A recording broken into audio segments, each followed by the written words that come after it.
ശശി, കുഞ്ഞിലേക്ക് എത്താൻ കഴിയുന്ന രീതിയിലുള്ള വിവരങ്ങൾ അന്വേഷണ സംഘത്തിലേക്ക് എത്തുന്നുണ്ടോ? എന്തൊക്കെയാണ് ഏറ്റവും പുതിയ വിവരങ്ങൾ നമുക്ക് ശരത്തിനിപ്പോൾ ശേഖരിക്കാൻ കഴിയുന്നത്?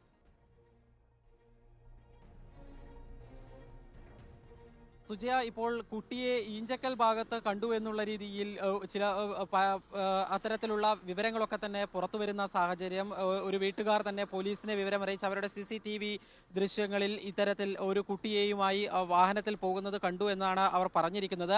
അങ്ങനെ ആണെങ്കിൽ, ആ കുട്ടി തന്നെയാണ് എങ്കിൽ ഈ റൂട്ടിലൂടെ ആയിരിക്കും പോയിട്ടുണ്ടാകാൻ സാധ്യത ഏറെയും. ഇതുവഴിയാണ് ചാക്ക ഈഞ്ചക്കൽ ഭാഗത്തേക്ക് കയറേണ്ടത്.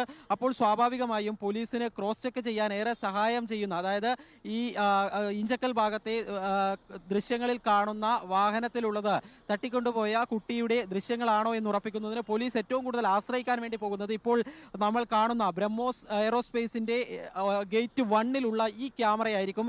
ഈ ക്യാമറയിൽ തീർച്ചയായും ഇവിടെ നിന്ന് ഈ റൂട്ടിലൂടെയാണ് കുട്ടിയെ കൊണ്ടുപോയതെങ്കിൽ തീർച്ചയായും അത് ഈ ക്യാമറയിലായിരിക്കും ആദ്യം പതിയുക. കാരണം ഈ സംഭവം നടന്നതിന് ശേഷം ചാക്ക ഭാഗത്തേക്ക് ഉള്ള ഏറ്റവും ഒന്നാമത്തെ CCTV എന്ന് പറയുന്നത് ഇതാണ്. അപ്പോൾ സ്വാഭാവികമായും ആ CCTV പരിശോധിച്ച ശേഷം ഈഞ്ചക്കൽ ഭാഗത്തുള്ള CCTVയിൽ കാണുന്ന വാഹനം, അതിലെ ആളുകൾ ഒക്കെ തന്നെ ഈ CCTVയിലും പതിഞ്ഞിട്ടുണ്ടോ എന്നുള്ള കാര്യം പോലീസ് ഏതായാലും പരിശോധിക്കുമെന്നുള്ള കാര്യം ഉറപ്പാണ്. അങ്ങനെയായിരിക്കും ഇക്കാര്യത്തിൽ ഒരു ക്രോസ് വെരിഫിക്കേഷൻ നടത്തിയ ശേഷം പോലീസ് ക്രോസ് ചെക്ക് നടത്തിയ ശേഷം പോലീസ് ഒരു സ്ഥിരീകരണം നടത്തുക.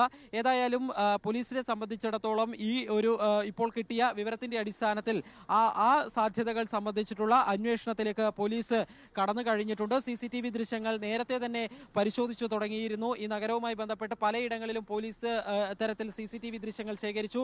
ആ CCTV ദൃശ്യങ്ങളൊക്കെ തന്നെ ഓരോ സെക്കൻഡ് ബൈ സെക്കൻഡായി പരിശോധിക്കുക എന്ന് പറയുന്നത് ഏറെ ശ്രമകരമായ ജോലിയാണ്. അതുകൊണ്ട് തന്നെയാണ് നേരത്തെ സിറ്റി പോലീസ് കമ്മീഷണർ ഈ ദൃശ്യങ്ങളൊക്കെ തന്നെ പരിശോധിച്ച് അതിലൊരു വ്യക്തത വരുത്തുന്നതിന് കുറച്ചുകൂടി സമയം വേണ്ടിവരും എന്നുള്ള അഭിപ്രായം പങ്കുവെക്കുകയും ചെയ്തത്. അതിനിടയിലാണ് ഈഞ്ചക്കലിലുള്ള ചില ആളുകൾ തന്നെ അവരുടെ വീട്ടിൽ ഇത്തരത്തിൽ CCTVയിൽ ഒരു കുട്ടിയുമായി പോകുന്നതിന്റെ ദൃശ്യങ്ങളുണ്ട് എന്നുള്ള കാര്യം പങ്കുവച്ചത്. ഏതായാലും നമുക്കും അങ്ങോട്ട് പോകാം എന്നാണ് കരുതുന്നത്. അവിടെ പോയി അതിന്റെ കൂടുതൽ നിജസ്ഥിതി വ്യക്തമാക്കാൻ കഴിയുമെന്ന് പ്രതീക്ഷിക്കുകയും ചെയ്യുന്നു.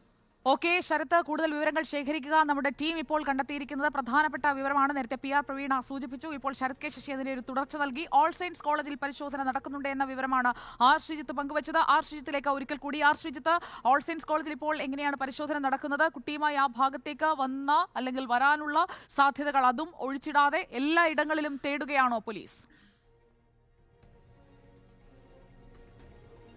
സുജിയ, ഞാനിപ്പോഴുള്ളത് ഈ കുട്ടിയും കുടുംബവും ടെൻറ്റ് അടിച്ച് താമസിച്ചിരുന്ന ഓൾ സയൻസ് കോളേജിന് പരിസരത്തെ ആ പാർക്കിംഗ് ഗ്രൗണ്ടിലാണ്. അവിടെ ഇപ്പോൾ പോലീസ് എത്തി. ഇപ്പോൾ ഈ കുട്ടിയുടെ മുത്തശ്ശി മാത്രമാണ് ഇവിടെ ഉള്ളത്. അവരെ കൂടി സ്റ്റേറ്റ്മെൻറ്റ് എടുക്കുന്നതിനായി സ്റ്റേഷനിലേക്ക് കൊണ്ടുപോകാൻ സംസാരിക്കുകയാണ്.